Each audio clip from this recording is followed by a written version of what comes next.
disyariatkannya jenggot ya. Ikhwan dan akhwat yang dirahmati Allah Subhanahu wa taala, sungguhnya hadis-hadis tentang disyariatkan jenggot ya, disyariatkan jenggot ditunjukkan oleh banyak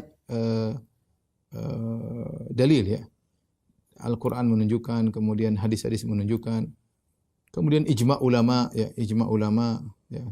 ulama 4 mazhab ya, menunjukkan tentang disyariatkannya jenggot ya. Praktek para sahabat, tidak ada yang ragu bahwasanya jenggot disyariatkan ya, jenggot disyariatkan. Ya.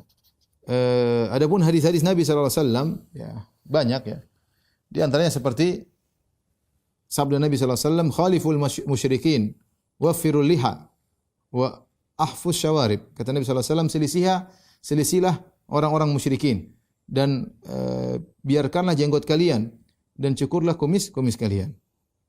Kemudian juga dalam hadis yang lain kata Nabi sallallahu alaihi wasallam, "Inhaqus syawarib wa aful liha." Cukur habislah atau potong tipislah kumis kalian dan panjangkanlah jenggot. Ya. Dan hadis seperti ini banyak ya. Demikian juga dari hadis Ibnu Umar, dalam hadis Abu Hurairah, Rasulullah sallallahu alaihi wasallam bersabda, "Juzzus syawarib wa arkhul liha." Potong tipislah kumis, yaitu disisakan sedikit ya. Wa arkhul liha, dan biarkanlah panjang jenggot kalian. Khaliful majus, selisih orang-orang Majusi. Tadi sebelumnya selisih orang musyrikin. Sekarang selisih orang Majusi. Kemudian juga dari hadis Abu Umamah radhiyallahu anhu. Faqulna ya Rasulullah, inna ahlal kitabi yaqussuna athaninahum wa yuwaffiruna sibalahum. Faqala Nabi sallallahu alaihi wasallam, qussu sibalakum waffiru athaninakum wa khalifu ahlal kitab.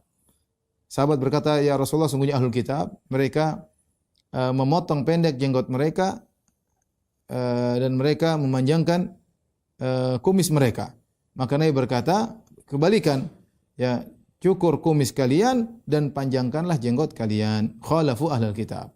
Di sini Rasul juga menyelisih Yahudi Nasrani. Rupanya di zaman Nabi ada Yahudi yang mereka mencukur jenggot tapi tidak sampai gundul, tapi mereka memendekkan jenggot mereka. Maka Nabi bilang, selisihi. Jangan pendekkan jenggot kalian, tapi panjangkanlah jenggot kalian. Dan ini semua hadis-hadis menunjukkan perintah untuk memanjangkan jenggot, dan asal perintah hukumnya wajib. Kalau tidak wajib maka hukumnya adalah sunnah.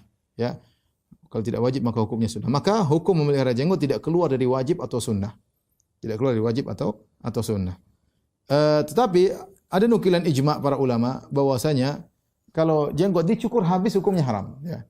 Jadi keadaan jenggot ada 3. Jenggot yang lebih panjang daripada al-qabd. Al-qabd itu gini. Jadi sebagian orang jenggotnya lebih panjang daripada ini. Apakah jenggot yang lebih panjang daripada genggaman tangan ini disunahkan dipotong atau tidak? Atau harus wajib dibiarkan saja? Ya. Kemudian kondisi jenggot yang di bawah al-qabd. Orang punya jenggot dia potong sampai misalnya sampai segini. Dan kondisi ketiga, jenggot cukur habis.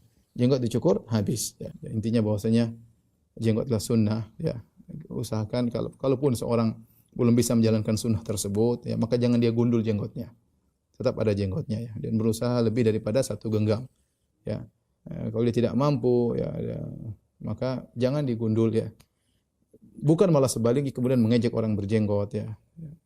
Itu tidak benar. Sekarang kan kita mengejek sunnah, mengejek ijma' ulama, mengejek para ulama, mengejek para anbiya yang mereka berjenggot dengan berbagai macam dalih dan syubhat yang tidak benar.